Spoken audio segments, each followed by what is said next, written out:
talking about so they can.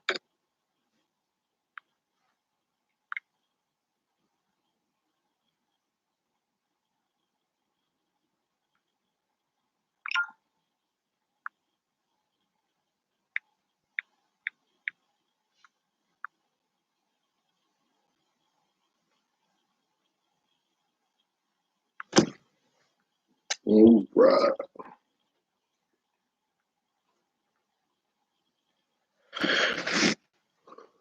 You ready, Aki? Yeah, you know, for What's up?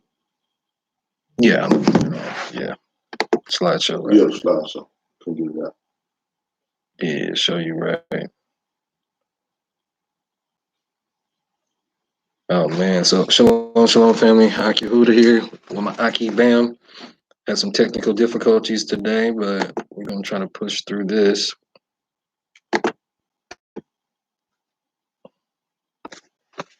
Really? You can press play. You good? I'm trying to make sure I keep. Oh, you good? You good? So that just closed on me. Do you see that? Yeah. All right. Yeah. There we go. Is that good? Straight? Yeah, sure. I don't even know what it's doing now. So in this fast-paced world, it's just everybody's busy, and the more and more you go, it's like it's harder and harder to find time to read, to get the understanding, to get the even just a basic level of knowledge that we need to have. So today we're going to read about Noah when this thing acts right.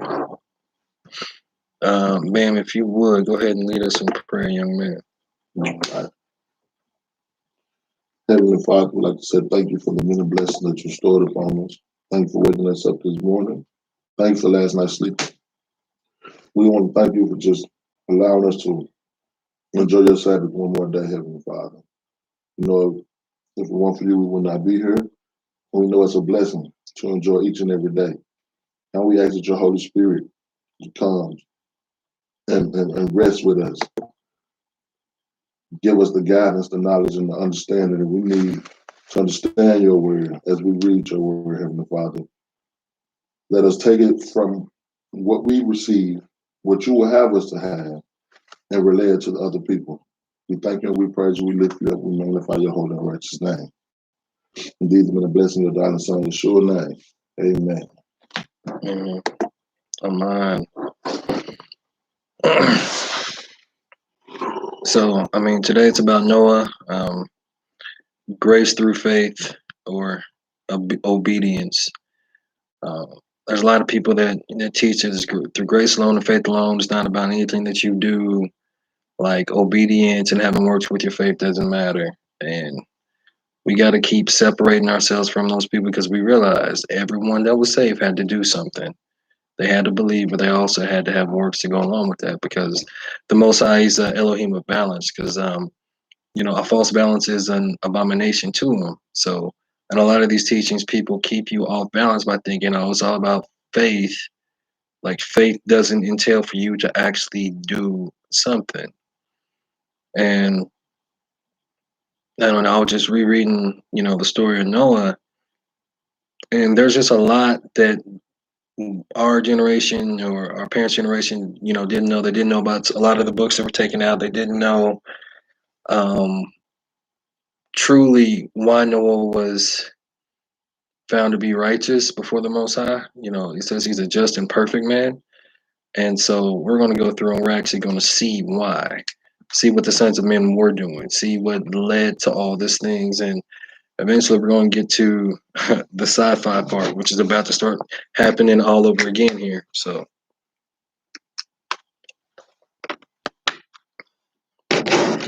while we're waiting for this, so let's go ahead and go to Psalm 71. I already know where we're going, but I'm trying to get the screen to pull up. And this is going to be our Sabbath Psalm of the day. We have two of them to go over. So when you get there, Aki, go ahead and read. You just 71. Mm-hmm. Psalm 71. In thee, O Yahweh, do I put my trust. Let me never be put to confusion. Deliver me in thy righteousness and cause me to escape. Incline thine ear to me and save me. Be thou my strong habitation. Yeah. Mm-hmm. Whereunto I may continually resort. Yeah. Thou hast given commandment to save me. For thou art my rock and my fortress. So if David knows that the Most High gave a commandment to save him, doesn't it mean if it's grace alone, faith alone, he didn't have to do anything? Why is he crying out to the Most High and getting him to remember these things? Because we always got to be doing something. Keep going. Four. Four. Yeah, deliver me, O my Elohim, out of the hand of the wicked, out of the hand of the unrighteous and cruel man. For thou art my hope, O Yahweh, Elohim.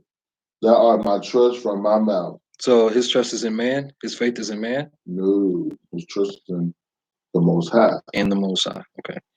By thee have I been holding up from the womb. Thou art he that took me out of my mother's womb, my mother's bowels. My praise shall be continually of thee. So he's still doing something continually forever, right? Okay. Mm-hmm. I am as a wonder unto many, but thou art my strong refuge. Let my mouth be filled with thy praise and with thy honor all the day. Cast me not off in the time of old age. Forsake me not when my strength faileth. For mine enemies speak against me, and they that lay wait for my soul take counsel together, saying, Elohim hath forsaken him, persecute and take him, for there is none to deliver him. O Elohim, be not far from me. O my Elohim, make haste for my help. Let them be confounded, and consumed that are adversaries to my soul. Let them be covered with reproach and dishonor that seek my hurt. So he's singing or praying to the Most High for his enemies to be confounded, to be ashamed, to be a reproach. Why isn't he not always praying about loving his enemy? Just a sidebar, my bad. Keep going. But no. But I will hope continually and will yet praise thee more and more. My mouth shall show forth thy righteousness and thy salvation all the day.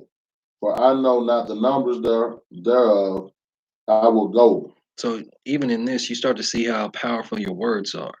He didn't say that his actions, or he didn't even say his life. He said that his mouth was sure for the Most High's righteousness, because he's always praising the Most High, and he's always talking about the Most High's will for mankind, which we're going to get into that. I will go in the strength of our Elohim. I will make mention of thy righteousness, even of thine only. Mm-hmm.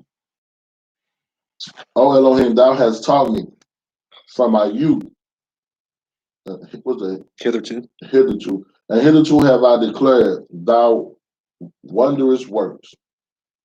Now also when I am old and gray-headed, Mm-hmm. O Elohim, forsake me not until I have showed thy strength unto this generation, thy power to everyone that is to come. Thy righteousness also, O Elohim, is very high. Who has done great things, O Elohim, who is like unto thee? None. Thou which hast showed me great and sore troubles, shall quicken me again, and shall bring me up again from the depths of the earth. Thou shalt increase my greatness and comfort me. That's to the wrong. Thou shalt increase my greatness and comfort me on every side. I will also praise thee with the psaltery, even thy truth, O my Elohim. Until thee will I sing with the heart, O thou Holy One of Israel. My lips shall greatly rejoice when I sing unto thee, And my soul was have this. My tongue also shall talk of thy greatness, of thy righteousness, all the day long.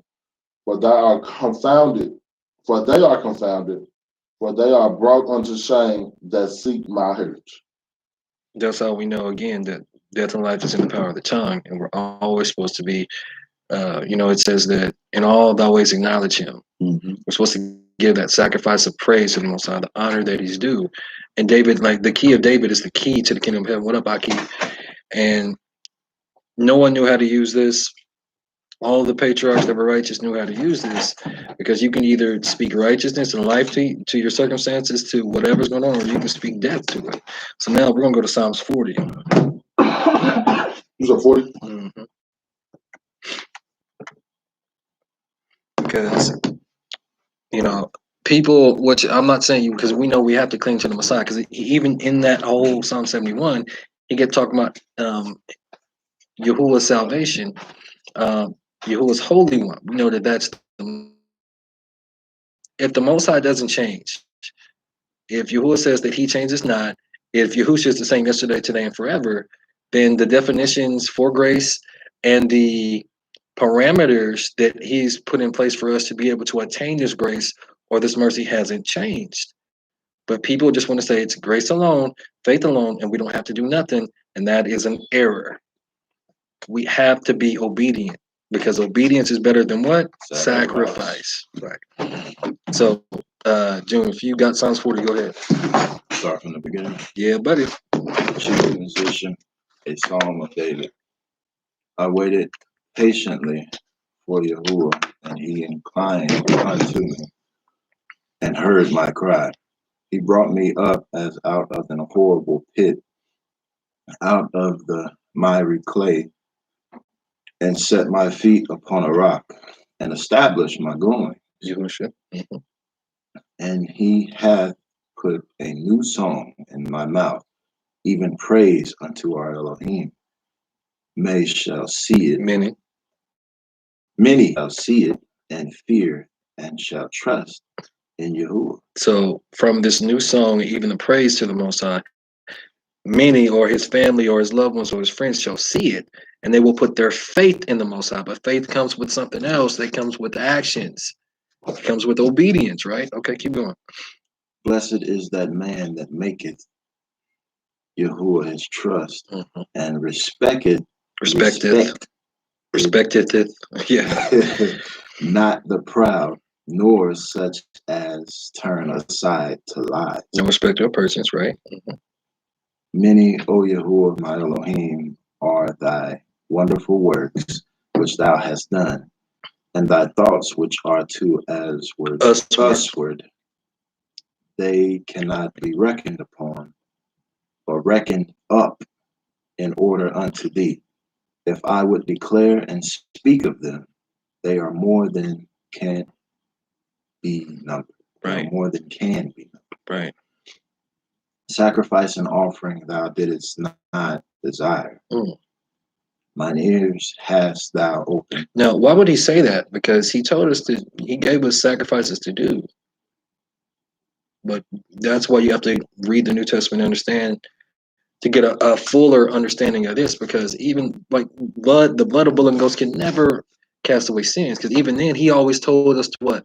Confess our sins. That's why we'd have to go before Moshe or the priest or whatever, because it's the confession. It's what David's been talking about, using his pay action, faith in action, confessing that thing out. That way it doesn't have dominion over you, because you're keeping it in you, just like we keep trauma in us because we don't confess it out of us. And so we're stuck, even though we're growing as a person in age, mentally or even spiritual, we're still stuck in that childhood, because we won't let it go. We won't let it out of us, let that death out of us, so we can achieve the life that the Most High wants for us. We just stuck in that wheel, right? Keep going. Mine ears hast thou opened, burnt offering and sin offering. Then said I, Lo, I come. In the volume of the book it is written of me. Yahushua. I delight to do thy will. Now, what is the will that he delights in? Before you even read the next part, what is the will that the Most High delights in? The will that he delights in. Mhm. What? Keeping the commandment. Obedience. Keep going. Read it. Where did I start? 8. Oh my Elohim, yea, thy law is within my heart. Because even in the renewed or the new covenant, he said he will put his laws in our inward parts because that's what he delights. That's why David delighted in that. Psalms 119. That's what he keeps talking about. The largest chapter in the Bible, Psalms 119. That's what he's talking about. That's his will for us. And we're going to see because Noah was faithful and obedient, he received grace or mercy. It wasn't just because, my name is Noah. It wasn't just because I believe that there is a creator. It was more than that, right? Okay, keep going. I have preached righteousness in the great congregation. Lo, I have not refrained my lips. O Yahuwah, thou knowest. I have not hid thy righteousness within my heart. I have declared thy faithfulness and thy salvation. I have not concealed thy loving kindness and thy truth from the great congregation. Withhold not thou thy tender mercies from me. O Yahuwah, let thy loving kindness and thy truth continually preserve me. Okay. For innumerable evils have compassed me about. Mine iniquities have taken hold upon me. Wait, I thought David was just like perfect. He didn't make no mistakes. He didn't have no sin. He's letting the Most High know, like, hey, yeah, sins are more than I can bear, but I know you can deliver me from it. You can send Yahusha to me for that. He's still confessing it because he knows, like, that's a law. You got to get it out in order to get redemption, to be redeemed from blood. Go ahead. All right. Was David living in a time where, so up until the Messiah came, they still had to go to priests. Right. Even when the Messiah was there, they were still going through priests. Even after the Messiah, up until 70 AD. Right. So they were still going through priests. They were like their Levitical priesthood was still there during the time of the Messiah, up until even after the apostle. Well, not after all of them, but until about 70 AD, because the Messiah died around 40 or so AD, or 30 or so AD, somewhere off in there. Somewhere off in there. And there were still priests up until after that. No, I'm saying, like, so I'm talking like that was forgiving them for their sins and all of that. They were doing all that, or once the Messiah came, that was done away with. For you talking about sacrifices, right? No, not sacrifice. I'm talking the whole thing about going into the temple, taking it to the priest, and yeah, they were still doing that. Oh yeah, they were still doing it. Mm-hmm. Because I was just going to say, because he's crying out and he's asking for forgiveness. He's going straight to the Father. Because if you read the Old Testament, he's still talking about, like, like, okay, you where my salvation come from. You know what I mean? He's still reverencing the Son, even though the Son hasn't even came yet. Mm-hmm. But David was like so far ahead of his time. That's why David said, and he says, the master said to my master. So he was dealing with the Son. Mm-hmm. And he in this dream or vision or prophecy or whatever that he saw the master, Yahusha, and the Most High telling him to, like, in context, this is a servant talking about David talking to the Most High or talking to Yahusha, because we didn't deal with the Most High directly. We never have. It's always been Yahusha. But in the spiritual realm, it is Yahusha. The Most High was like, sit here at my right hand until I make your enemies be your footstool, basically. But yeah, it was always about confession, and it was never about the blood of bull and goats. It was never about that. Now, there are certain sacrifices that are pleasing to the Most High. But what did he say? Burnt offering and sin offering. This is all about sin offering. That's what was added because of transgression. And people think that that's the whole of the law, and that's not what they're talking about. What Paul's talking about in the New Testament, because that's what everybody clings to. It's Paul. Go ahead. Mine iniquities have taken a hold upon me, so that I am not able to. They are more than the hairs of mine head. Therefore, my heart faileth. Now, what is iniquity? What's the punishment of sin? Right, punishment of sin or guilt. So he said that there are more than his head. You can't even number your head. And through David, the Messiah came, gave him an everlasting kingdom forever. But he's telling us that his sins were more than his head, bro. And he was still found righteous, even though he had some bad sins. So that's why a just man falls down 7 times, but he gets up. You don't just stay there and just keep sinning and keep willfully sinning. We got to get up from that, right? Keep going. Be pleased, O Yahuwah, to deliver me. O Yahuwah, make haste to help me. Let me be ashamed. Let them be ashamed and confounded together that seek after my soul to destroy it. Let them be driven backward and put to shame that wish me evil. Like, why have they never told us to pray like this? You know what I'm saying? It's always love thy enemy. This is that. Like, no, he was trying to get retribution. He wanted to see them put to shame. So, again, we're just trying to see because lo, I am found in the volume of the book. It's the whole book that we got to read from. It's not just New Testament author. We know that, but keep going. Let them be desolate for a reward of their shame. That say unto me, ha ha ha. LOL, LOL. Yeah. Let all those that seek thee rejoice and be glad in thee. Let such as love thy salvation Yahusha say continually, Yahuwah be magnified. But I am poor and needy. Yet, is that the master? Thinketh upon me? Adonai. So yeah, you say the master. That's fine. Yeah. But I am poor and needy, yet the master thinketh upon me. Thou art my help and my deliverer.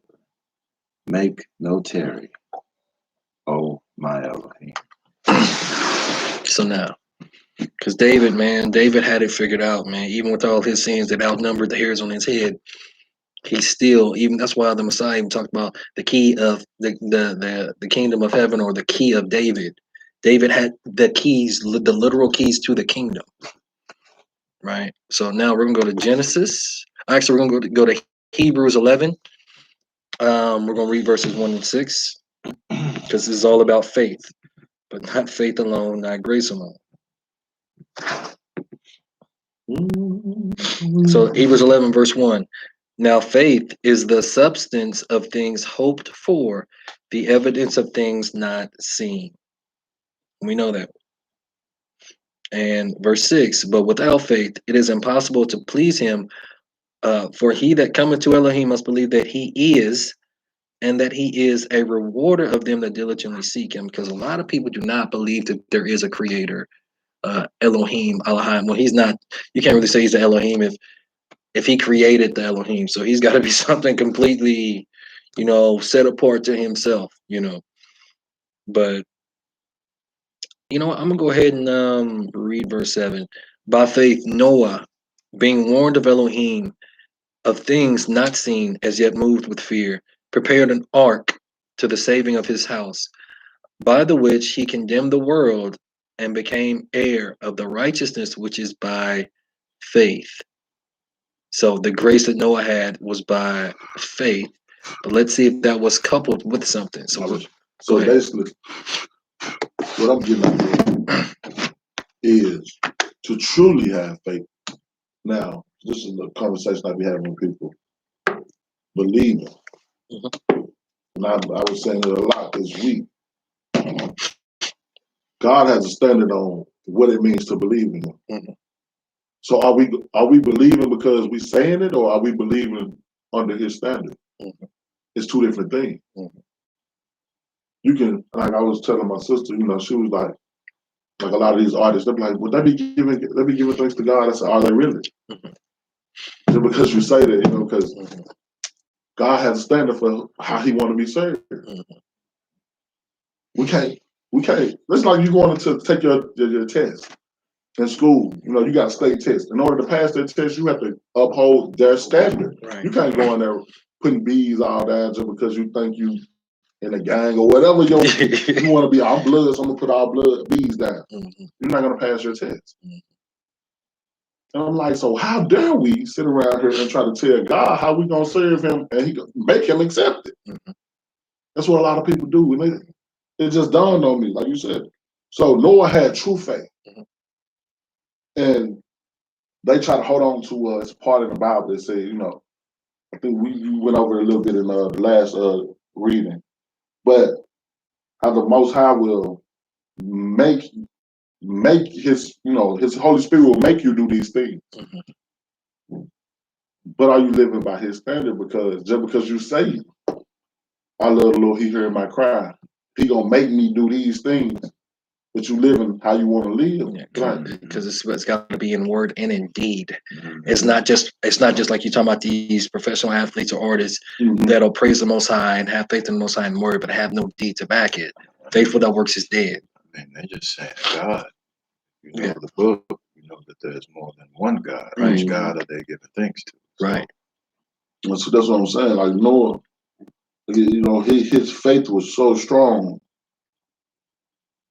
I believe he was living by the standard. Oh yeah. And he like you said, like, so he moved. They said he moved with fear. Right. That's speaking of me too. Man, I don't have no care in the world. Man, I ain't gonna say we don't have no care in the world, but man, we out here doing, man, I ain't gonna say doing the most, but we living. Yeah. So we think. This man moved. He moved. Come on, man. This deep. To me is deep. We don't really understand the kind of faith that Noah had to have. He had to see it before he can see it, because the Most High told him that the world was going to be destroyed with a flood. We don't even know. In the Bible, it didn't tell you how long he was warning people. We're going to go over that today. And man, because like you said, people out here living with no fear, but fear is the beginning of death. We're supposed to fear the Most High, and that's the beginning of wisdom, right? But that's supposed to teach us to what? To die to ourselves. I wouldn't say that they're living with no fear. They got fear. They just not putting their fear in the right person. The right being. Well, I'm just talking about just in general, people, especially in America, they live in any kind of way. All these states passing all this stuff, they don't care. Like you said, they have their fear or their faith in somebody else, right?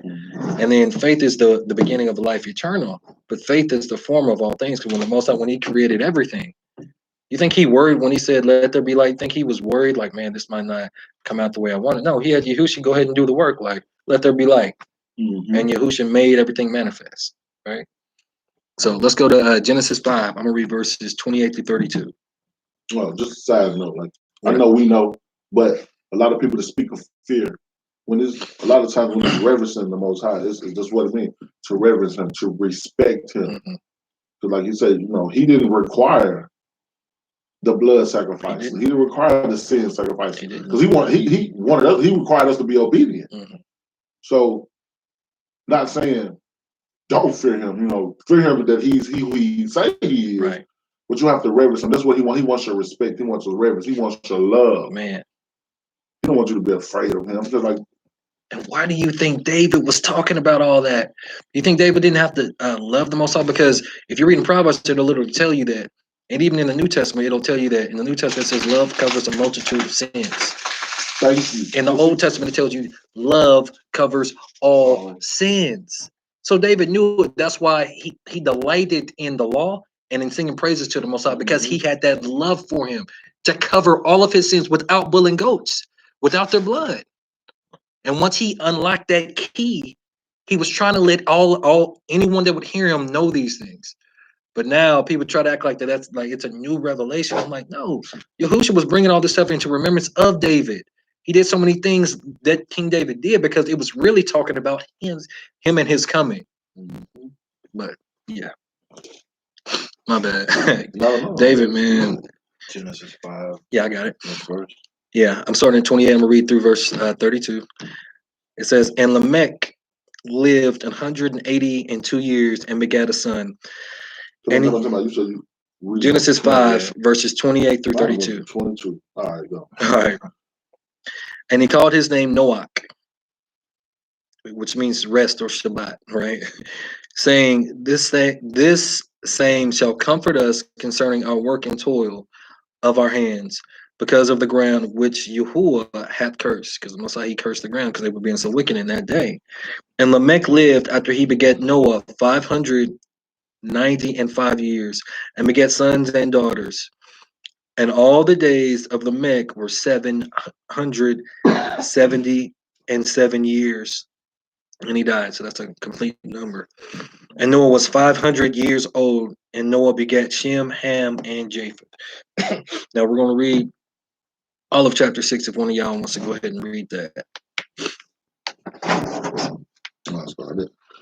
And it came to pass when men began to multiply on the face of the earth, and daughters were born unto them, that the sons of Elohim saw the daughters of men, that they were fair, and they took them wives of all which they chose. And Jehovah said, my spirit shall not always strive with man, but that he also is flesh, yet his days shall be numbered, and shall be 120 years. Who are the sons of God? The angels, the watchers. Mm-hmm. So are we, but yeah, in that context, you're right. All right, keep going. They were giants in the earth in those days, and also after that, when the sons of Elohim came in unto the daughters of men, and they bore children to them, the same became mighty men, which were of old men and renowned. Men of renown. Men of renown. So it's talking about the giants. So who was that? Was the giants the seed? Yep. And then they had kids with the women that made mighty men. Okay, so the angels produced the Nephilims right. with the women. Right. And then, yeah, of course, they had their own children. And then they came back and okay, right. Boom. So they wasn't considered giants, they were just bigger men.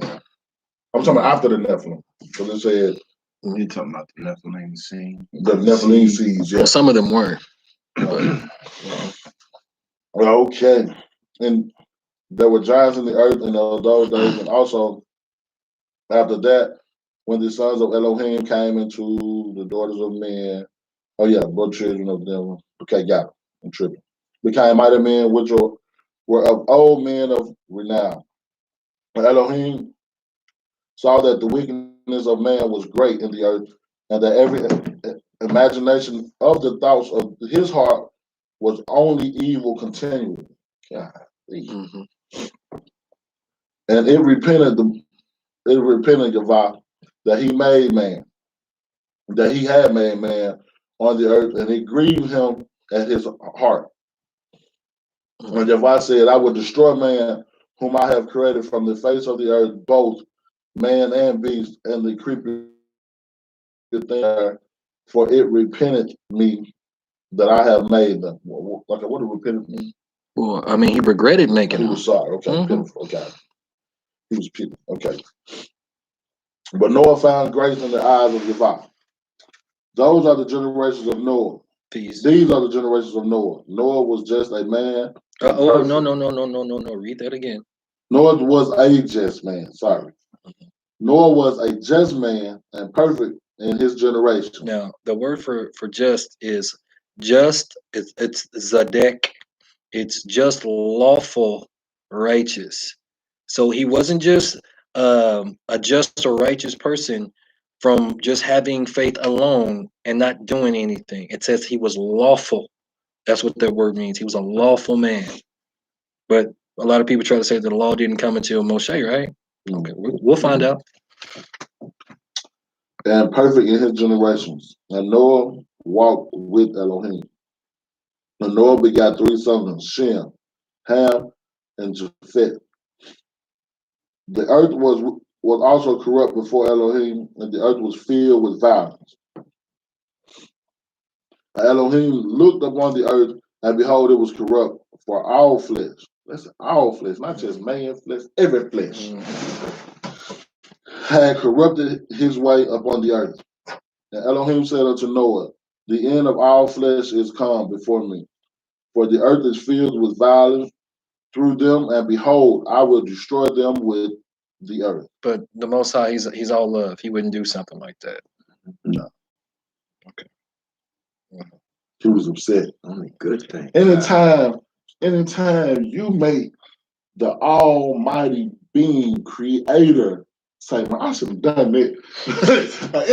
You're man, something wrong with y'all. Right. That man said, maybe I should have done this. Well, yeah, make thee an ark of gopher wood. Rooms shall thou make in the ark, and shall pitch it within and without with pitch. What is thou shalt pitch it within and without with pitch?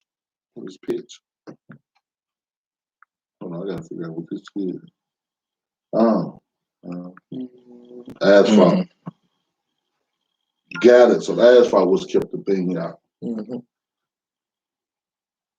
And this is the fashion which thou shalt make of it. The length of the ark shall be 300 cubits, the breadth of it 50 cubits, and the height of it 30 cubits. A window shall thou make to the ark, and in a cubit shall thou finish it above. And the door of the ark shalt thou set in the side thereof, with lower, second, and third stories shalt thou make it. And behold, even I, do bring a flood of waters upon the earth to destroy all flesh, wherein is the breath of life from under heaven, and everything that is in the earth shall die. But with thee will I establish my covenant.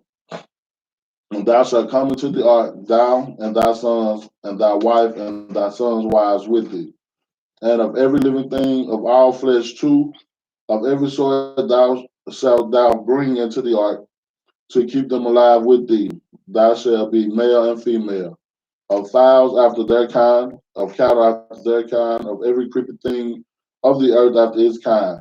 Two of every sort shall come unto thee to keep them alive. And take thou thee of all food that is eaten, and thou shalt gather it to thee, and it shall be food for thee and for them. Thus said Noah, according to all that Elohim commanded him, so he did. So what was you reading there? When it was talking about he brought 7. we're gonna get there. Yeah. We So now, we're gonna read this complete story. So, not story, the story of Noah, the life of Noah. And you want to go now? No. We're gonna go to Jasher 4. Okay. And I'm gonna read verses 9 through 21. Hold on a second. Let me grab it.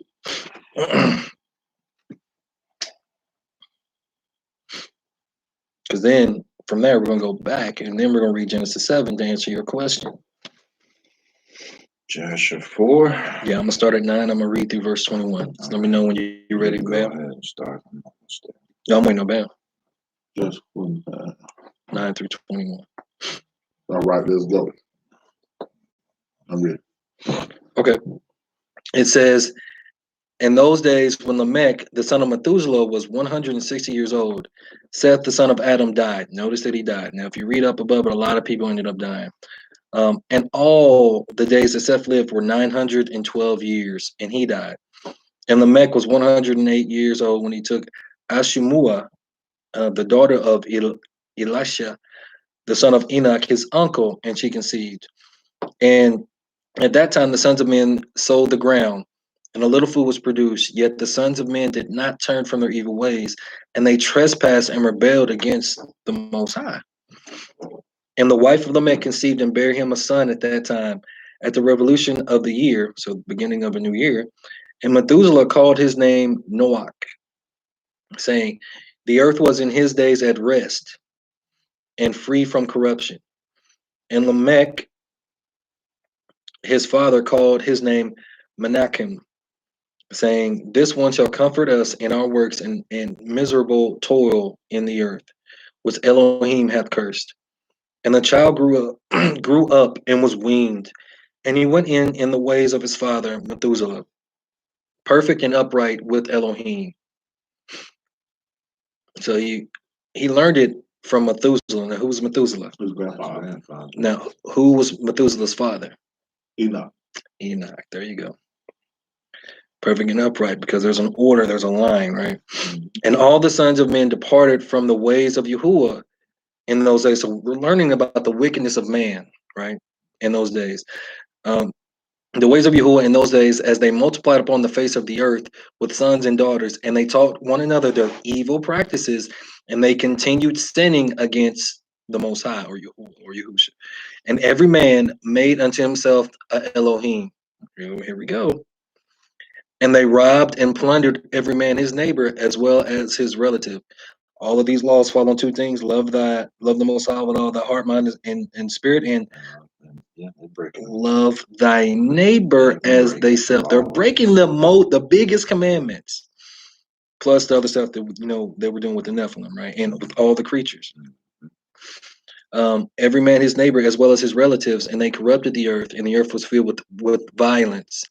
And their judges and rulers went to the daughters of men and took their wives by force. So it wasn't just that they were taking the daughters of the sons of men; they were taking women that were married. Because if you get caught in the act of adultery, you're supposed to be put to death. These people, I mean, it's just like today, though. People do that like it's nothing.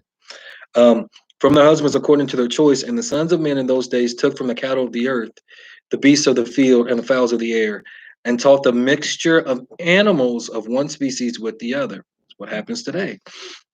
In order therewith to provoke Yahuwah and Elohim, well, okay, I'll just say that, and to provoke Adonai and the Most High, saw the whole earth as it was corrupt. For all flesh had corrupted its ways upon earth, all men and all animals. And the master said, I will blot out man that I created from the face of the earth. Yea, from man to the birds of the air, together with cattle and beasts that are in the field, for I repent that I made them. And all men who walked in the ways of the master died in those days. Before the master brought the evil upon man, which he had declared, for this was from the master, that they should not see the evil which the master spoke of concerning the sons of men. And Noah found grace in the sight of the master. And the master chose him and his children to raise up seed from them upon the face of the whole earth. So the Most High doesn't change. In that day and time, the people that worship the Most High and that were older, he took them. I was just saying that. They died. When this whole virus came up, who were the main ones hit behind it and died? Man, there's a destruction coming, dude. There's going to be bodies. I don't know when, but that it's the Most High. He doesn't change. So he's taking the righteous ones that are older, like in our generation, especially our children, the days that we're about to be living in, man, we better be ready. I'm telling you, it's about to get real sci-fi real quick. They've been programming us for years. So that was a little bit more of a backstory. Now we're going to jump to Genesis 7. June, when you get that, go ahead. And Yahuwah said unto Noah, Come thou and all thy house into the ark, for thee have I seen righteous before me in this generation. Of every clean beast thou shalt take to thee by sevens, the male and his female, and of the beasts that are not clean by two, the male and his female. Of fowls also of the air by sevens, the male and the female, to keep seed alive upon the face of all the earth. For yet 7 days, and I will cause it to rain upon the earth 40 days and 40 nights. And every living substance that I have made will I destroy from off the face of the earth. And Noah did according unto all that Yahuwah commanded him. So he just had faith in the Most High. He didn't get the animals that the Most High said. He didn't build an ark like the Most High said. He just had faith that the Most High was going to save him and his family. Yeah, he just had faith alone, basically. I mean, he didn't build no ark. And it says that word that people get so tied to, grace. Noah found grace. But he built that ark for him. Right. Manifested it. Yeah. Supernatural. Supernatural, right? We ain't got to do nothing. All we got to do believe. It was a thought. bruh. That's it. That's it. He just thought, and it was right. Missed me with that nonsense. Keep going. My bad. And Noah was 600 years old when the flood of waters was upon the earth. And Noah went in, and his sons and his wife and his sons' wives with him into the ark because of the waters of the flood. Of clean beasts and of beasts that are not clean, and of fowls and of everything that creepeth upon the earth. There went in two and two unto Noah into the ark, the male and the female, as Elohim had commanded Noah. And it came to pass after 7 days that the waters of the flood were upon the earth. In the 600th year of Noah's life. So man, hold on, real quick. Man was created on what day? The Sixth day. It's like the zeros don't count. But keep paying attention. Keep watching. In the second month, the 7th day of 17th. The 17th day of the month, the same day where all the fountains of the great deep broken up, and the windows of heaven were open. And the rain was upon the earth 40 days and 40 nights. And in the selfsame day entered Noah and Shem and Ham and Japheth, the sons of Noah, and Noah's wife, and the 3 wives of his sons with them into the ark. They and every beast after his kind, and all the cattle after their kind, and every creeping thing that creepeth upon the earth after his kind, and every fowl after his kind, every bird of every sort. And they went unto Noah into the ark, 2 and 2 of all flesh, wherein is the breath of life. So how did the animals, like, how did they collect all the animals? It didn't really tell us about all that, right? The Most High just said it was going to happen, right? So we know he had to build an ark. He had to get the animals in there somewhere. So we'll end up seeing how. Keep going. He had to build space for them to sleep and be separated. Right. Especially the unclean animals, right? Mm-hmm. 16 or 17. 17. 16. And they went, and they that went in male and female of all flesh, as Elohim had commanded him, and Yahuwah shut him in. So they went in male and male? Mm-mm. No? You can't produce like that. Oh, okay. Just saying. I'm just checking. Just checking. Mm-hmm. And the flood was 40 days upon the earth, and the waters increased, and bare up the ark, and it was lifted up above the earth. So 40 days. 40 days is important because that shows like a transition. You know, Moshe, he ended up having to go and fast and repent for the people 40 days and 40 nights twice because of their sin. Yahushua did it. After he did that, the full manifestation of the Ruach came upon him. So all that Noah had to do, because most I say it's going to rain for 40 days and 40 nights, all they got to do is survive there, right? That's going to be easy, right? If you know it, it's going to be, oh, man, I got 40 days. That's it. That's it. That's it, huh? Let's see. 40 days. And they got food too. Mm-hmm. Yeah, he took a cruise. That was the first cruise. Right. Well, he was on a cruise with his family, eating good, ain't got to work. Vacation. Mm-hmm. And the waters prevailed and were increased greatly upon the earth, and the ark went up upon the face of the waters.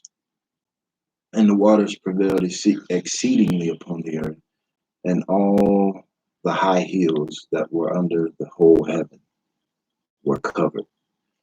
15 cubits upward did the waters prevail, and the mountains were covered.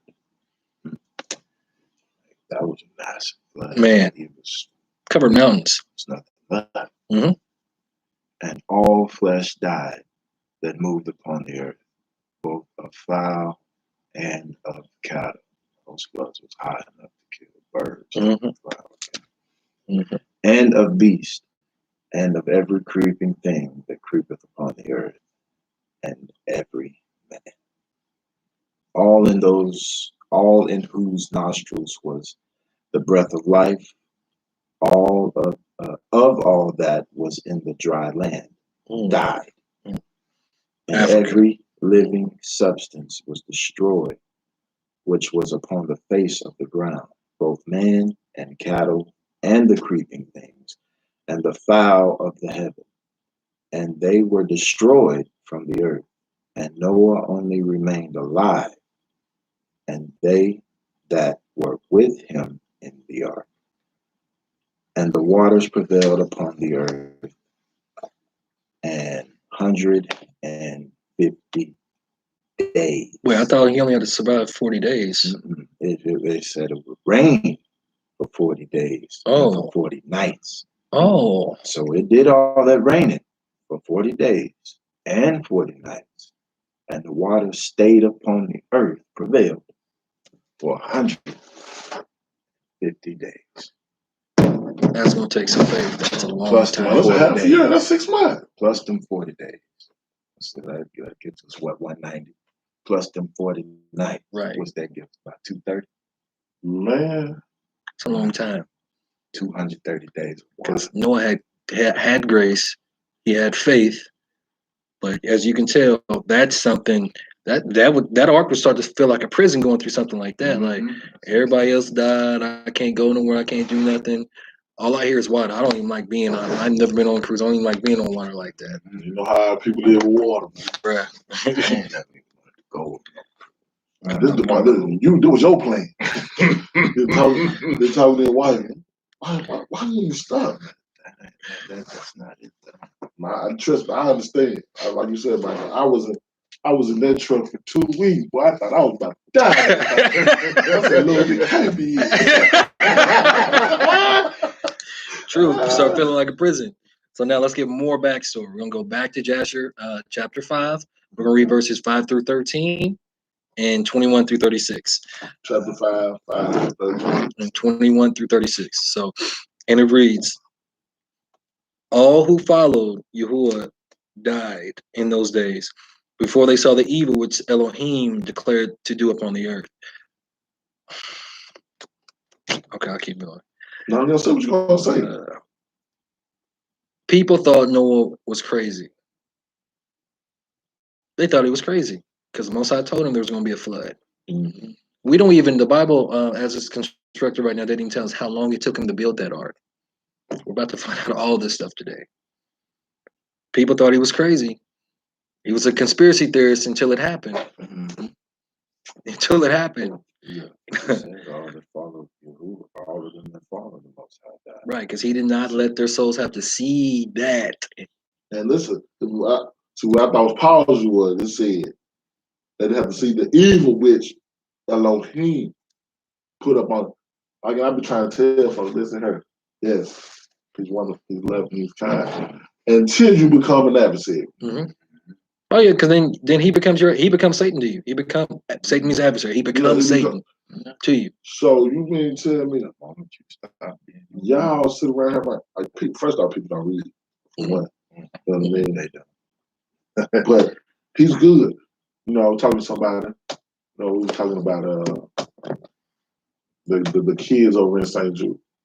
I'm like, man, somebody, this, it's powers that be that's controlling these things, giving these cancers. Like if somebody found the cure, multiple people have the cure for cancer, multiple people have the cure for AIDS. Mm-hmm. Dr. Saban said he cured all diseases with the plants of what God gave us. They've even found how to cure most of these stuff with just vibrations. You know what I'm saying? So, but they kill those people. They kill them. Somebody told me a God-fearing person. I know them. I know they go to church. I know they fear God. What we talk about? I don't believe God don't let it happen. And you must don't read your Old Testament. You don't know the God that you serve, huh? Or you're supposed to be serving. But I refuse to believe God will let little kids. I'm like, do you not remember slavery? Them little kids getting fed to alligators. Them little kids were getting. Did you not? People get raped every day. People get killed every day. You can ask them that. Did you not see the Prince of Egypt? So I'm like, Pharaoh was throwing babies to alligators. Okay. And then Yahuwah came back and took all of their firstborn. Bruh. Whoever rose up against him. They love Cesare Borgia, Jesus. That's who they love. Because God is all love. That's the only thing they worry about. And they don't want to deal with the man of war. Now, this is twice that I have read personally where he put evil upon something. Oh, yeah. But go ahead. Okay. Okay. Declare upon the earth.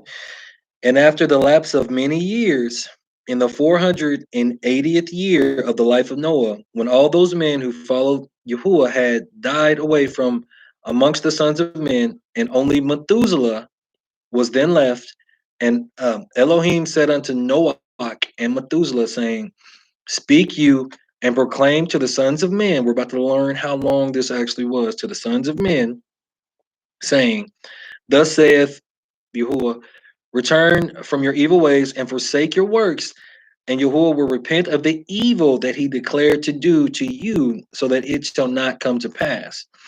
For thus saith Yahuwah, behold, I give you a period of 120 years.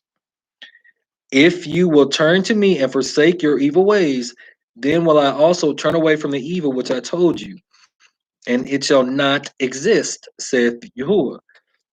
And Noah and Methuselah spoke all the words of Yahuwah to the sons of men day after day, constantly speaking to them.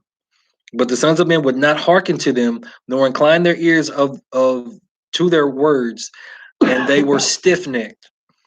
And Yahuwah granted them a period of 120 years, saying, if they will return, then will Elohim repent of the evil so as to not destroy the earth. Noah, the son of Lamech, refrained from taking a wife in those days to beget children, for he said, surely now Elohim will destroy the earth. Wherefore then shall I beget children. And Noah was a just man. He was perfect in his generation, and Yahuwah chose him to raise up seed from his seed upon the face of the earth. And we're going to jump down to verse 21. But you see, Most High gave them a period of 120 years. And the Most High told him to go ahead and take up seed or wife and seed. Mm-hmm. I was just thinking, kind of like what he told Lot. He was like, well, listen, I ain't gonna do I ain't gonna do my plan. You find me somebody that's right.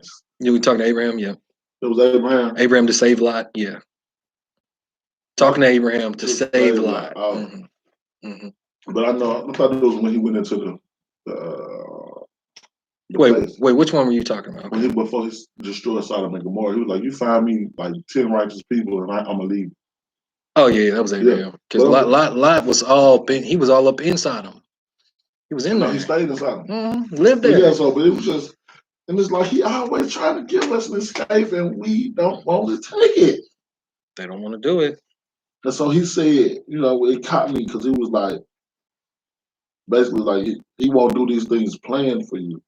He was like, they would not exist. Mm-hmm. So we know his word, when he speaks something, it happens. Mm-hmm. So he probably didn't even speak this. It was just what he was in his thoughts. No, he spoke it, but like he's the weightier matters of the law: judgment, mercy, and faith. If they would have turned to him inside of those 120 years, he was going to have mercy on them. Gotcha. He was going to have mercy because his judgments are his judgments. But again, he's the creator. He can, okay, you've been righteous because David had a man killed after he got his wife pregnant. That's adultery, and then that's blood. He should have been put to death. The Most High had mercy on David.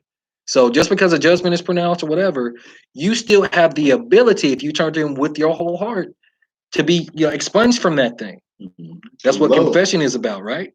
Mm-hmm. Yeah, and love covers all sins, a multitude. Okay, verse 21. And all the sons of men who knew Yahuwah died in that year before Yahuwah brought evil upon them, for Yahuwah willed them to die, so as to not behold the evil that Elohim would bring upon their brothers and relatives, as he had declared to do. So he made sure that the year before, all of them died. Like, no, y'all ain't gonna see none of this. It wasn't just like periodic. It was like, no, all of y'all gonna die by this one, because this next year it's a rap scheme. Yeah, I'm about to watch this world for real. 22. In that time, Yahuwah said to Noach and Methuselah, stand forth and proclaim to the sons of men all the words that I spoke to you in those days. Peradventure, they may turn from their evil ways, and I will then repent of the evil and will not bring it. So he still, his hand is stretched out still, and they still would not turn away. They still like, nah, man, you've been saying this for 119 years, bro. Like, give it up. Get out of here. Give it up. There right now. Right? And Noach and Methuselah stood forth and said in the ears of the sons of men all that Elohim had spoken concerning them. But the sons of men would not hearken, neither would they incline their ear to all their declarations. And it was after this that Yahuwah said to Noach, the end of all flesh is come before me on account of all their evil deeds. And behold, I will destroy the earth. And do thou take unto thee gopher wood into a certain place and make a large ark and place it in that spot. Wait, I thought he just told Noah to build an ark anywhere, because in Genesis that's what it says. The Most High just told him to build an ark. Well, he had a specific place. Also, there was a place of safety. Oh, so he had to be obedient. So the grace had some standards, like you were talking about earlier. His obedience, he had to make sure, like, wait, he told me to put this gopher wood here. This is my place of safety. So he still had to do something. It's not grace alone. It's not faith alone. Actions behind it, and you got to be obedient. Obedience is better than sacrifice. Type of wood he mentioned. Gopher wood, yeah, not oak. Yeah, he gives specificity. He's big. All the time. Nah, I ain't make that up. Specificity is a word. It's a word. But no, he always giving us specific. Once again, the Jesus kind. What Paul said. Then, like I said, and Most High forgive me, the Messiah forgive me. I'm not trying to take anything from the Messiah. Because from what I read, the Messiah ain't deviated anything from what the Most High did. Nothing. Or what he said. But just in case if somebody found it in there, if the Messiah word goes against the Most High. Yeah. I'm going to stick with the Creator. Yeah. True. Like I said. That would be true. Right. Why, especially Paul ain't got nothing coming. You know what I mean? Like, even though I know he ain't speaking against it either, but his words kind of teeter-totter you. Right. But I'm like, why would y'all go against all creation? The Creator, it was a singer said, the Creator of creation. I'm like, dang, that's deep. The Creator of creation. Why would you go against that? Period, point blank. I don't understand. Also, you can live like you want to, so you can be like these people. Boy, they were given 119 years. My 120 years. But on that 120th year, it went down in the DM. It went down. It's crazy. It went down. It's because the importance of life has changed. We've been conditioned to think things that are seemingly to be important, which aren't. Money, cars, clothes, diamonds, distractions, all of that, fame, fortune. None of that is important, but people seem to think it is. Thank you. Do it again. The ability to be successful. Well, true success, that has been changed. You think success is going to school, going to college, getting a great education, but true success lies within following the laws of the Most High. And that's what David was talking about. I think that was in Psalm 70. He was like, you're the one that makes me great. You know what I'm saying? We're not just great because we're born. Everything that you will need and not want, everything that you will need in life to survive, to be successful, truly successful, will come from the Most High with obedience. Right. See, but he also gives you. He gives them desires of their heart. Those who like he wants truly. But if the desires of your heart is misplaced, you get nothing. That's what I'm saying. But that's what's wrong with the world. But if you do get it, you probably getting it from a different source, because there's a law of asking and receiving. That's an ordained law. You keep asking for something and you're dogmatic about it long enough, even if it's killing you, he'll give it to you. Yeah, because like That's an ordained law. It's a double-edged sword. Yep. You can still get these. It's a double entendre, right? That you want. It just I know you don't know what that word means. That was cool, huh? Who's willing to serve to get it. Yeah, but you know, but they goes like I said about having your faith in the right place, or or having the faith that you think you have, like Noah, so to speak, or David. You know what I mean? So once your mind is stayed on Him and you're walking in His will, you're not gonna ask for pretty much nothing crazy. Right. You know what I mean? Say, for instance, like you said, something that probably could ultimately kill you. If I know I'm diabetic and I want to taste my grandma pound cake again, you know what I mean? Mm-hmm. Like you said, mm-hmm. maybe it's some things I need to do to get the diabetes off me. Right. So I can enjoy that pound cake. You're still gonna do something. It probably gonna block a little heart artery or something. But I'm just saying though. But like I said, on a serious tip. Because when you focus on Him, and because the scriptures, it talks about how the word like converts the soul. It washes your mind, and it's supposed to give you a sound and mind. that's what I'm saying. So once you in that thing like you're supposed to, you ain't gonna be asking for that crazy stuff. Right. You ain't gonna be wanting that crazy stuff because now your mind is confounded to where He wanted to be. Yeah, because you're not even thinking about stuff on this base level of the stuff that we deal with here. Like you said, that this is not true. It's not true success, or just because I'm driving an Audi, whatever that. More Mercedes, whatever brand new one that is these days. Mine. What does that mean? It's what's in that name? Like just a name. Like I wouldn't want that kind of attention anyway, because you roll up on the wrong street with that type of vehicle, and you mark like, oh yeah, we're gonna get that. Menace to Society Part 2. You know what I'm talking about? Like, Mercedes are made. I mean, that's just a common car for them, just like Ford is for us. But over there, Ford is considered a You know what? That's smart. That's smart. You said it. Go ahead. Let's finish. Okay, my bad. And do thou take unto thee gopher wood, and go to a certain place, and make a large ark, and place it in that spot, specific. And thus shalt thou make it 300 cubits length, 50 cubits broad, and 30 cubits high. And thou shalt make unto thee a door, open at its side, and to a cubit thou shalt finish above, and cover it within and without pitch. And behold, I will bring the floods of waters upon the earth, and all flesh be destroyed from under the Shamaim, or heavens. All that is upon earth shall perish. And thou and thy household shall go and gather 2 couple of all things, male and female, and shall bring them to the ark to raise up seed from the earth, from them upon earth. And gather unto thee all food that is eaten by all the animals, that there may be food for thee and for them. And thou shalt choose for thy sons 3 maidens from the daughters of men, and they shall be wives to thy sons. And Noah rose up, and he made the ark in the place where Elohim had commanded him. Specificity, he had to do something. Not through grace alone and faith alone. He had to have works for that thing. And Noah did as Elohim had ordered him. In his 595th year, Noah commenced to make the ark. And he made the ark in 5 years, as Yahuwah had commanded. That's a long ordeal.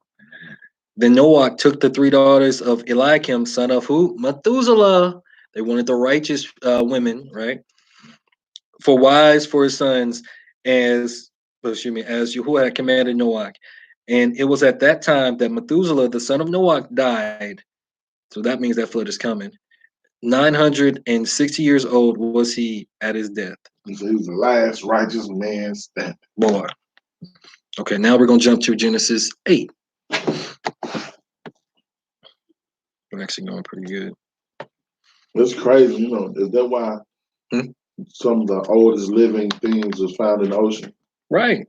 Because they didn't die. There's mountains under there that were mountains, but they got covered water and just never came back. I think the octopus is evil, man.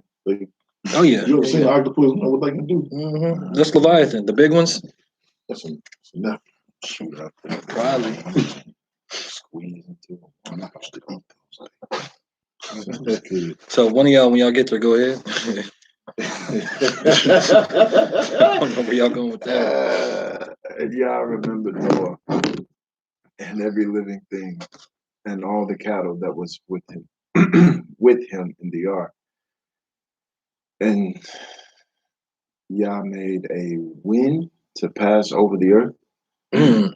Wait, And to what? He made a wind to pass over the earth.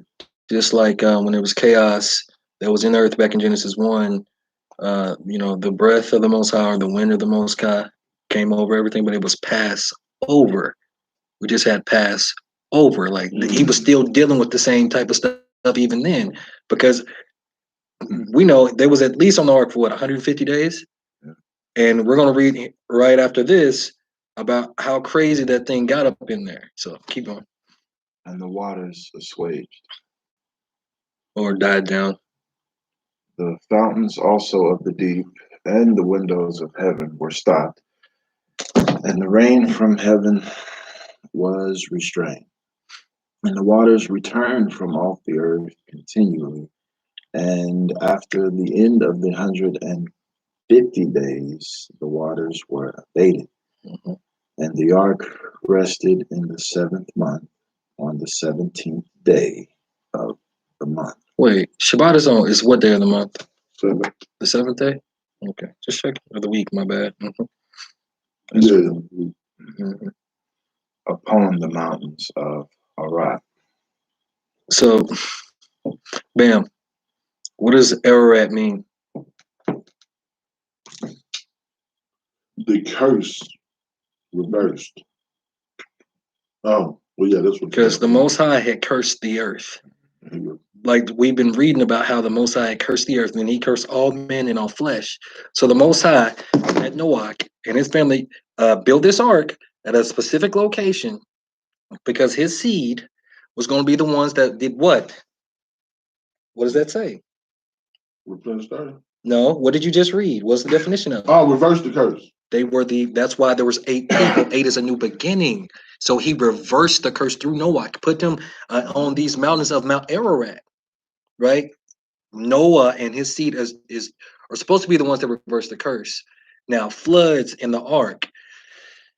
Floods is also people that we deal with, or the nations.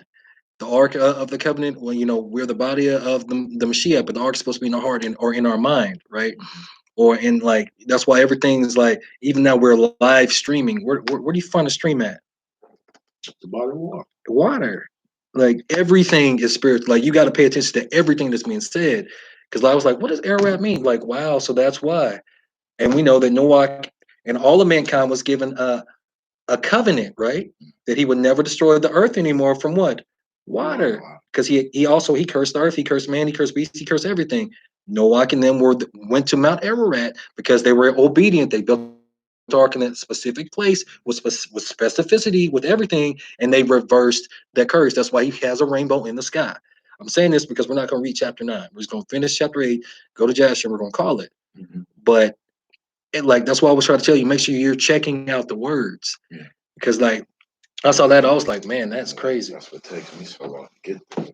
Yeah. Through a whole book, because I'm looking at every word, even the names. Yeah. But yeah. Keep going though. We're on 5. And the waters decreased continually until the 10th month. In the 10th month, on the first day of the month, were the tops of the mountains seen. Okay.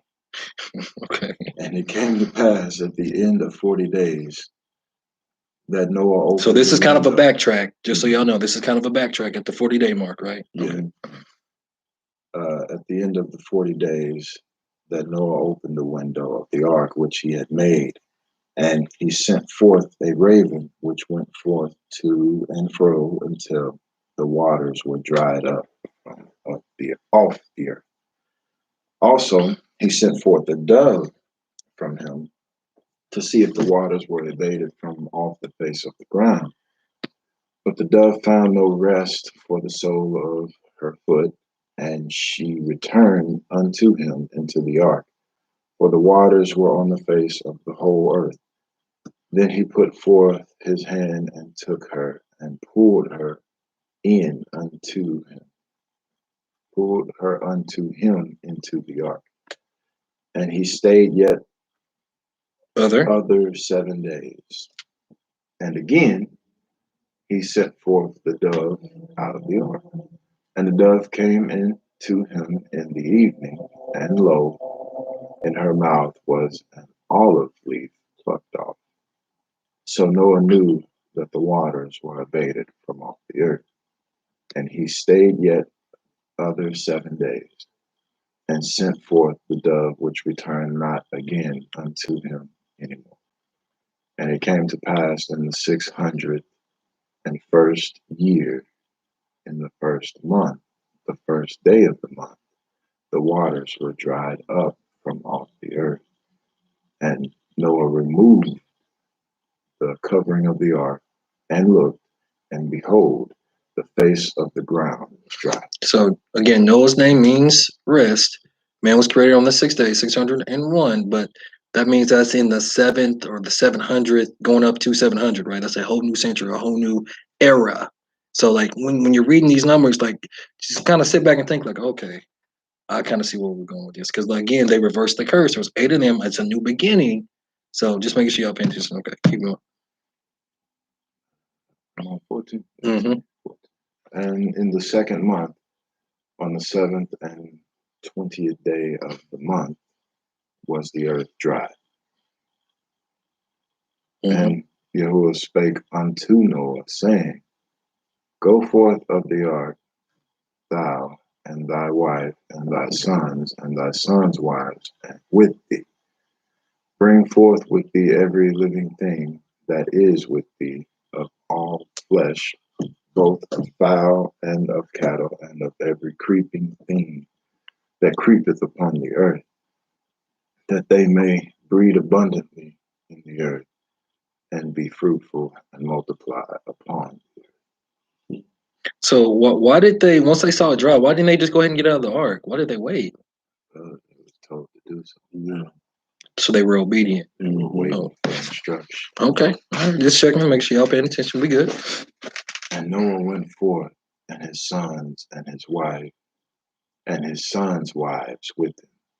Every beast, every creeping thing, and every fowl, and whatsoever creepeth upon the earth after their kind, went forth out of the ark. And Noah builded an altar unto Yahuwah, and took of every clean beast and of every clean fowl, and offered burnt offerings on the altar. If there wasn't, clean and unclean, how would no one know what's clean and unclean? Why buy 2s for one and buy 7s for another? But that's another. Keep going. And Yahuwah smelled a sweet savor, and Yahuwah said in his heart, I will not again curse the ground any more for man's sake. Right? Because he had cursed the ground. Oh, yeah, he reversed. Oh, okay. All right. Mm-hmm. For the imagination of man's heart is evil from his youth. Mm-hmm. Neither will I again smite any more everything living as I have done, while the earth remaineth, seed time and harvest, and cold and heat, and summer and winter, and day and night shall not cease. So June came into this revelation. I'll let you talk about it. Go ahead. So he said, and summer and winter, right? Mm-hmm. Why did they mention spring, fall, autumn? We're gonna read another witness to it too. I found another one last night. I've came across 3 times that there's only mention of summer and winter. No fall, no spring. So you mean to No, me made up 2 more seasons? There, fall, spring, and autumn. There's only 2 seasons ever mentioned in each book that I've read. I found well, they still say it's another season somehow, autumn and fall. But I read it. I found it twice in the Bible, King James version. I found it in Genesis, which right here where we're reading. Mm-hmm. Manny found it again last night. I found it twice in the Bible. I found it once in the Bible. Manny found it again last night in the Bible. But I read Enoch, and I found in Enoch a mention of just summer and winter. And I found it again about 3 weeks ago. I read the Prayer of Azeroth, and in his prayer, he was mentioning everything that should give praise to the Most High, the heavens and the earth. For they were made, they should give praise to the Most High. The sun and the moon should give praise to the Most High. And even the summer and the winter should give praise to the Most High. So again, and then I found another one, and we're going to read that at the end. Yeah. So we got 3 or 4 witnesses. So we're still in winter. I think winter should start. Summer should start in May. It should be from May till probably, was that November? It's probably May till November, and then like maybe the middle of May, or no, I wouldn't say the beginning of May. Maybe like the second week in May. Right. So the middle of May, I'd say to like the middle of November, when the quote unquote fall starts. That's really winter. That's the beginning of winter. Like, they got us so backwards because the beast is supposed to change times and seasons and laws. That's what they've done. They got us in spring and in fall, and it doesn't really make sense. So he was right. It was too many witnesses. He was right. Too many. So now let's go to Jasher, book 6 or chapter 6. Bro, they got us all backwards, man. Like I've been telling people, like I said, you can be doing everything the Most High told you except one. If the enemy can just distract you from one, he got you. That's why Moses didn't walk in the land. But it's just so crazy that, like you said, little things like this, like people are like, oh, that don't matter. What the season got to do with it? Oh, what this got to do with it? Man, they're gonna change whatever they can to make it seem normal. It's just 2 seasons, man. They didn't have this for a long time. You said to make it seem normal. There's one phrase. The new normal. There's one phrase that's just been getting on my nerves. I've been hearing it everywhere. Everybody's trying to get these jabs so they can get back to a sense of normalcy. However they pronounce it. Like, our lives haven't even changed. Like, what are you talking about? My life, it's been better because I ain't got a lot of people in my face. Bruh, you ain't got to deal with coworkers every day. Like, oh man, this is cool. Get back. You don't know me like this. Man, that's ludicrous. Yeah. What was you gonna say, man? You good? Well, no, but like you said, our life's like been changed. And now people saying they're going back to no mask mandates almost everywhere. Well, like people are getting back from they don't have to wear masks anymore. Like, y'all really that fearful of something? I ain't scared of nothing, man. I ain't scared of no gun, no knife, bro, you can't no even see child. it. You can't even see it. You can't fight it. Bro. Like the thing that I heard, where was I at? I think I went to Office Depot, and I went in there without a mask on. They made you put one. So they made me put one because I had to print something off, right? So, like, there was a FedEx worker that came in there. He didn't have no mask on. He was like, man, why y'all tripping? Because he had just delivered stuff to him. The world is open now. Like, the world, man, don't own the world. Like, that's how brainwashed people are. And I'm like, man, this is crazy. Oh yeah. They literally shut down the world from something you can't see. Just think about it. It would trip me out. That's crazy, man. Wait till that outside back up. Just outside. Wait till outside open back up. Man, if it was so bad, then how come when the animals dying or nothing like that, man? It's just something humans. Supposedly they say that some of the animals have caught corona cases and all of that, but yeah, they say they say it was like a cat and a dog that never was associated with corona ever. But they say that we were derived from monkeys, so monkey see, monkey do. I don't know. I don't believe anything like did they be saying. I just can't. It's to that point because they lie about it. The whole entirety of our life, we believe in 4 seasons. Well, I said, they lie about that thing for no reason. Man, dude. I can't believe that you put out. But what's the point? Like, why don't you tell us? Well, we added this because of this. Why not you say, oh no, there's 4 seasons? No, there's not. There's summer, there's winter. That's pretty much it. And summer and winter both go through progressions to get to each other. That's the problem. They don't want to explain these things. And I'm like, man, If they lie about this, like you said, you can't trust a word they say. Like something as simple as change of the weather. I'm telling you, I was done with it when they said Italy and New York was the same place on national TV. Stop it! I was done. Stop it! I'm like, pilot, I wash my hands. Stop it, dude. Oh man, that hurt. That one hurt. All right, man. So now we're gonna find out more about the ordeal that they had to go through to get into the ark. Okay. So Jasher 6. At that time, after the death of Methuselah, Yahuwah said to Noah, "Go thou with thy household into the ark. Behold, I will gather to thee all the animals of the earth, the beasts of the field, and the fowls of the air, and they shall come and surround the ark. Thou shalt go and seat thyself by the doors of the ark." That's what priests do. "And all the beasts, the animals, and the fowls shall assemble and place themselves before thee, and such of them as shall come and crouch before thee shalt thou take and deliver into the hands of thy sons, who shall bring them to the ark, and all that will stand before thee thou shalt leave." Come on. Mm-hmm. So the animals even be like they was even being obedient. Where do you think they got that stuff from the movie from? They didn't necessarily pull it from Genesis. The movie you're talking about, the Noah movie, Russell Crowe, they was pulling it from this. That's crazy. And Yahuwah brought this about on the next day. So he just said, "Yeah, just leave the door open. You know, the animals they're just gonna come in and do what they do." No, he told them to be in the ark. You know, have your sons be by the door of the ark, and let the ones that bow down into. What if they was just like, okay, these two look the healthiest, this is that? You think they would have been saved? That's crazy. I ain't like, you know what else did? Lion King.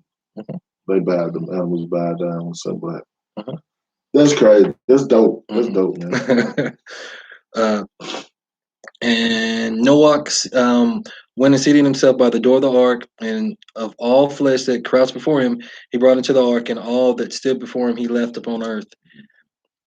And a lioness came with her two whelps, male and female, and the three crouched before Noah, and the two whelps rose up against the lioness and smote her, and made her flee from her place. And she went away, and they returned to their places and crouched upon the earth before Noah. And the lioness ran away and stood in the place of the lion. So the younger was like, "Mama, get out of here! You lived your life." And that's what they did. Yeah. That's what that, yeah, that's what they did. Yeah, I'm gonna pick it back off y'all ticket. Yeah, for real. And Noach saw this and wondered greatly, and he rose and took the two whelps and brought them into the ark. And Noach brought into the ark from all living creatures that were upon earth, so that there was none left but which Noah brought into the ark. 2 and 2 came to Noach into the ark. But from the clean animals and clean fowls, he brought 7 couples as Elohim had commanded. Obedience. So 7 couples. Yeah. So that was 14 of them. Yeah, it was 7. Yeah, 7 to 7. Male and female. Right. I thought it just said 7 of them. 7 males, 7 females. You don't just bring 7 males. You got to bring 7 females so they can multiply. It mentioned it in Genesis. I didn't catch that part. Because they brought them in by 7, so it's like they said here, make it plain 7 couples. But they're still worded and confusing in Genesis. Right, it is. And all the animals and beasts and fowls were still there, and they surrounded the ark at every place. Like, man, I know y'all gonna let us in. And the rain had not descended till 7 days after, so they waited a whole week. Okay, another Shabbat. And on that day, Yahuwah caused the whole earth to shake, and the sun darkened, and the foundations of the world raged, and the whole earth was moved violently, and the lightning flashed, and the thunder roared, and all the fountains in the earth were broken up, such as was not known to the inhabitants before. And Elohim did this mighty act in order to terrify the sons of man, that there might be no more evil upon earth. So there was another wake-up call he was giving them, and they still. Well, let's see. Go ahead, man. You go ahead and start reading. Go ahead. Verse 12. And still the sons of men would not return from their evil way, for they increased the anger of Yahweh at the time, and did not even direct their hearts to all this. So they didn't even, they still wouldn't even, after seeing the thunder and lightning and the foundations of the world being shaken, they were just so, no, man, I'm about to do what I got to do what you do and watch my shoes or my sandals back then. Watch my sandals. Water before the stretch. Okay. And at the end of 7 days, in the 600th year of the life of Noah, the waters of the flood were upon the earth. Remember, and he's 600. And all the fountains of the deep were broken up, and the windows of heaven were open, and the rain was upon the earth 40 days and 40 nights. And Noah and his household and all the living creatures that were with him came into the ark on account of the waters of the flood, and Yahuwah shut him in. And all the sons of men that were left upon the earth became exhausted through evil on account of the rain. For the waters were coming more violently upon the earth, and the animals and beasts were still surrounding the ark. So they're surrounded by enemies, point blank period. And the sons of men assembled together, about 700,000 men and women, and they came unto Noah to the ark. And they called to Noah, saying, Open for us that we may come to thee in the ark. And wherefore shall we die? So what do you think Noah's going to do? Did the Most High tell him to open the ark for people? No. He said only. He didn't even tell him. He said, I will open it. Because he sure closed it. I did. Right. Yeah, the Most High, if he shut the door, you better not try to, you better leave that thing alone. No, that's what it says. Go die to death. Mm-hmm. And Noah, with a loud voice, answered them from the ark, saying, Have you not all rebelled against Yahuwah and said that he does not exist? That's like the age that we're living in now. And therefore, Yahuwah brought upon you this evil to destroy and cut you off from the face of the earth. Check this out. Is not this the thing that I spoke to you of 120 years back? I've been telling these people for 120 years. And you would not hearken to the voice of Yahuwah. And now do you desire to live upon earth? You wouldn't even listen to what he's saying. Now you think you want to live now? No, not the place where he created. Bro. Because 12 represents order. Like he gave them an ordered time or an ordained time to get correct, and they didn't. That's because they were too worried about living. And the only reason they're at Noah's feet now is because they want to live. Mm-hmm. They don't want to die. Mm-hmm. It's crazy though. Die. Like they so ignorant in their own head. Mm-hmm. The man gave you a timeline. If you made it through that timeline, like listen here, I made it. Let me go and get right. I wish I had a timeline. Like, hey man, you got 45 days to get right. I'm coming back. Like, he was so gracious to give y'all a whole timeline. Bro, he gave them 120 These years. folks are so scared to die. And Enoch was prophesying about that type of stuff. What was going to happen? Well, I bet you those ones that he took a year before this flood wasn't scared to die. That was walking. No, they wasn't scared to die because they know that you have to die to death to get to where you need to get. Mm-hmm. But what does the world of today do? They want you to live forever. Rick Ross, I want to live forever. I only live once. Huh? Yeah, but you according to who? You can live once, but you can die twice. Or you can die twice. Which one is it? Like I said, you can live once and die twice. Okay. What? You can die of this flesh and you can die of the spirit. Mm-hmm. So which one you want to do? Yeah. Choose now, death or life. Mm-hmm. And they said to Noah, we are ready to return to you. Did I not just tell y'all for 120 years this is going to happen? Oh, y'all thought I was playing? Mm-hmm. Hey, Noah, we're ready to return to the Father. just open up, man. Just call him. Let me ask a question. What's up? So, does it give a description of like how long it didn't rain up until that point? No, it didn't say that it didn't rain up until that point. Oh, it didn't say that. Oh, so it just wasn't raining like this. It wasn't raining continuously and furious because like they get heavy showers right now. Like, I know, but I'm saying it didn't say it was a drought. So even when he woke, I mean he made the guys who's come up out the earth with the fountains, and when he was doing all this, the earthquakes before that, the earthquakes and the thunder and the lightning, and like the sun, like the sun had dark. So all this happened, and he was shaking, trying to shake them up, get a reaction out of them, and nothing. Stiff neck, like our people. Now I'm like, and it said it was stiff neck. Yeah, that was a literal description. Mm-hmm. I said, well, I tell you, okay. Mine's good too. I'm gonna read 21 again. And they said to Noah, "We are ready to return to Yahuwah. Only open for us that we may live and not die." And Noah answered them, saying, "Behold, now that you see the trouble of your souls, you wish to return to Yahuwah. Why did you not return during these 120 years, which Yahuwah granted you as the determined period? But now you come and tell me this on account of the troubles of your souls. Now also Yahuwah will not listen to you, neither will he give ear to you on this day, so that you will not succeed in your wishes." And the sons of men approached in order to break into the ark, to come in on account of the rain, for they could not bear the rain upon them. So Noah knows the most I shut that door, I don't have no power to open that thing. He said only 8 of us is gonna survive, only 8 of us is gonna be in this joint. That's it. That's all. That's it. Because he was doing what? He used his obedience. His faith was in his obedience to the Most High. That's what gave him the grace. That's why he was a just and righteous man in all his generation, right? And Yahuwah sent all the beasts and animals that stood around the ark, and the beasts overpowered them and drove them from that place. And every man went his way, and they again scattered themselves upon the face of the earth. And the rain was still descending upon the earth, and it descended 40 days and 40 nights. And the waters prevailed greatly upon the earth. And all flesh that was upon the earth or in the waters died, whether men, animals, beasts, creeping things, or birds of the air. And there only remained Noah and those that were with him in the ark. So you mean tell me all those ones that didn't bow down, the animals, They did. They did. But they still had a part to do. Like they had to drive the men away from the ark. Bro. Melchizedek, of course, Yahusha is the ultimate Melchizedek.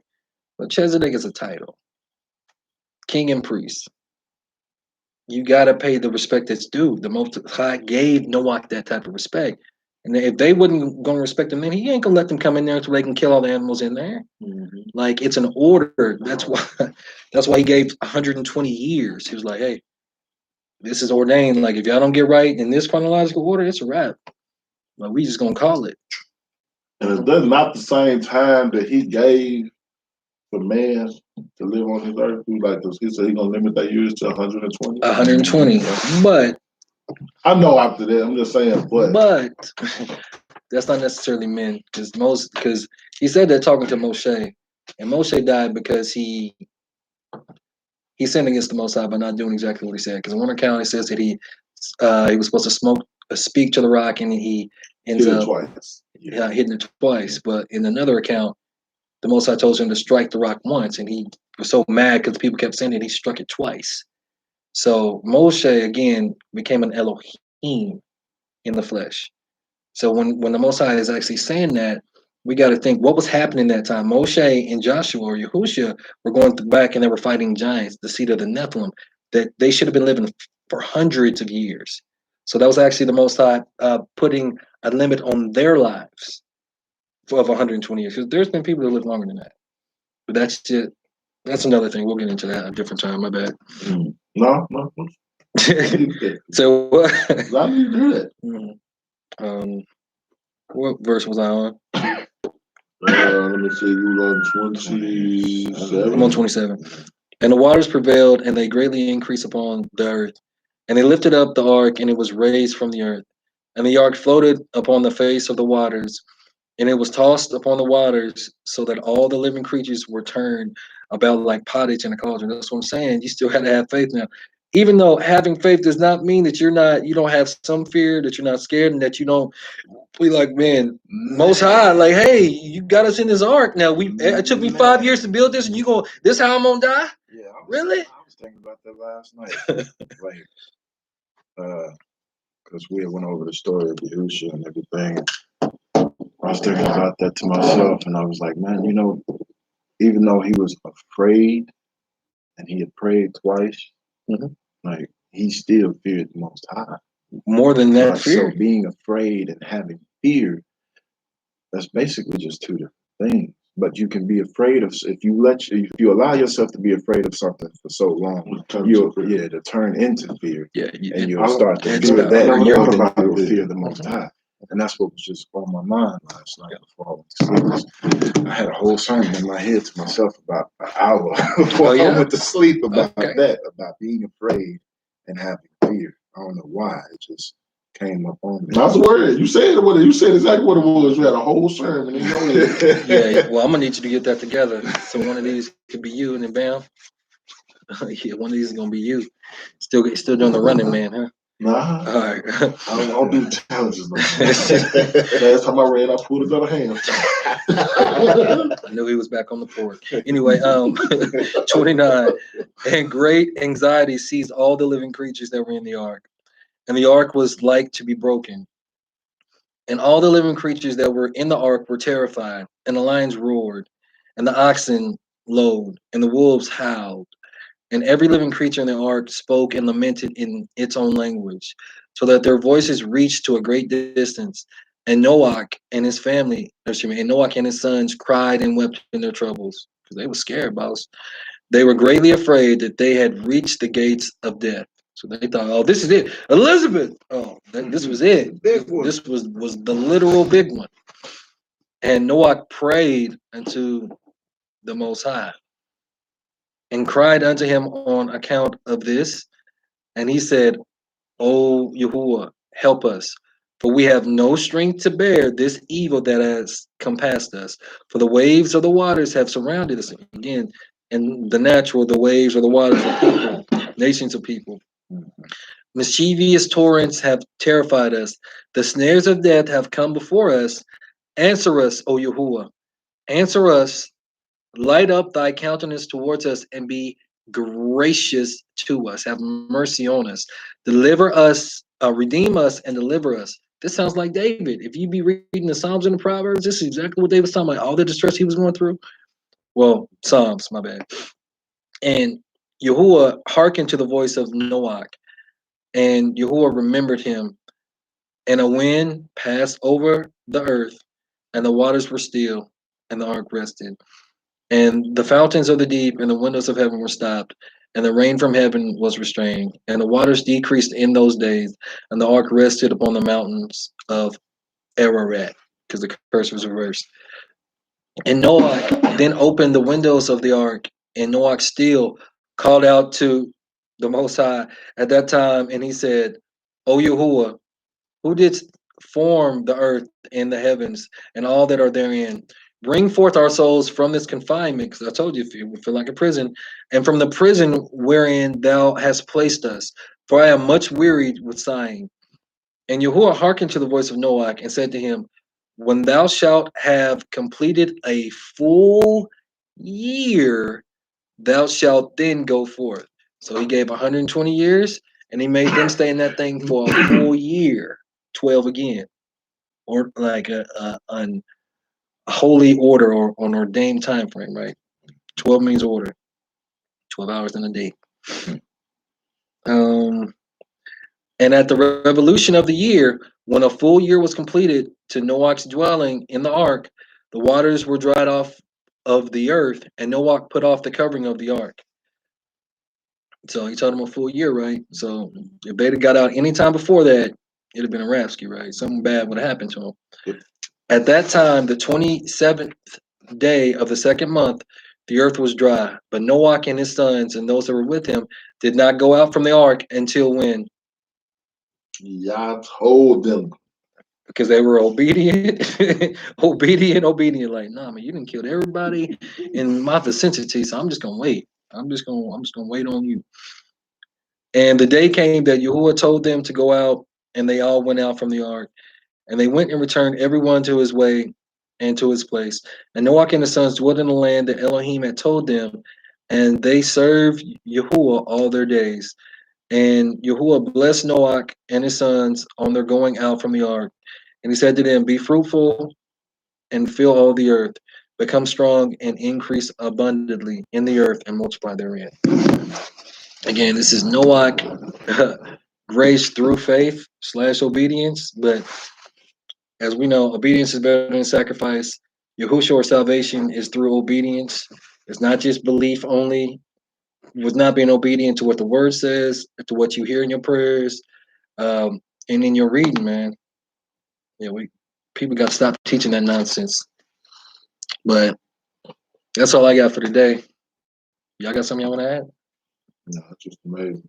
Like I said, it's always something that was, like you said, never taught, never brought in this way, never pretty much expounded upon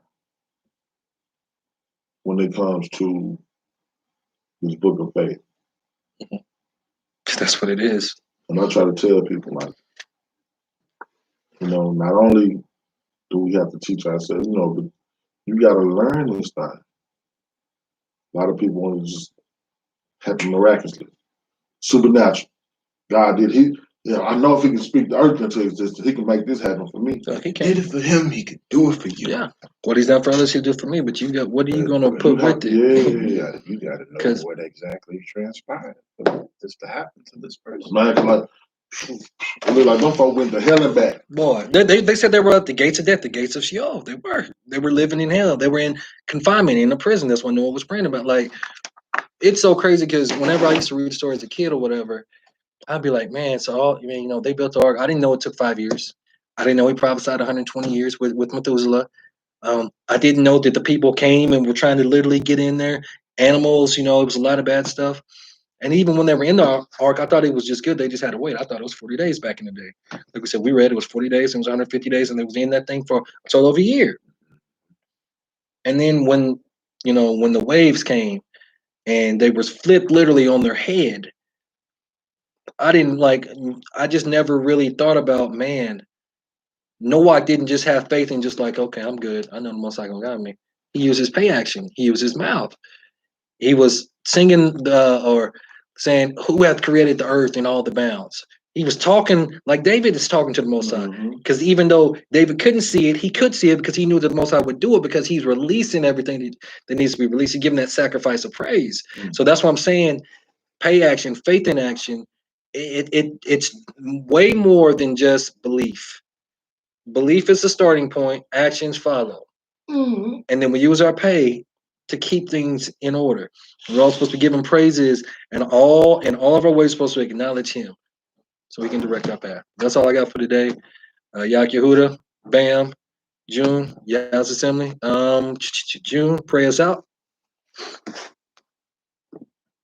Abiyah, I'd like to thank you for waking us up today, giving us this day that you've allowed us to live, Abiyah. Thank you for my brothers, as ugly as they are. Thank you for them being here and searching out this word together and just, finding new things every day with every lesson. And Abiyah, I'd like to thank you and praise you for you are the only other thing that I will ever serve and continue to serve. Praise Yah. And I'd like to ask you to keep us safe as we make our departures and go our separate ways. And just, like always, awaken our people. Yes, Father. Unstiffen them necks. And just give them some type of discernment. Let them question what they know or think they know. And just investigate. Scrutinize, yes, Father. Yes. And again, Abiyah, thank you for this day. Thank you for my family. Thank you. In your name, Yahuwah. Shalom. Shalom. Shalom. Hallelujah. Hallelujah. Like they be doing it, right? Man, I love us watching it, man. Hallelujah. Yeah. Put the emphasis on the yeah. That's the main, yeah. Got to. So that made sense, though? That was good? That was dope. That was dope. But yeah, man. I had an interesting dream last night, too. After I finally went to sleep after having that whole sermon in my head. You never went to, hold on, before you finish that. You never went to the account you said you found about. Oh, something like that. I got you. My bad. It's Jubilee 6, verses 1 through 4. Thank you for saying that. My bad. We go ahead with your dream. Hold on. Let me How you wanna get this out? first. Yeah, let me go to the. I'll show Okay. you so you can have these three with.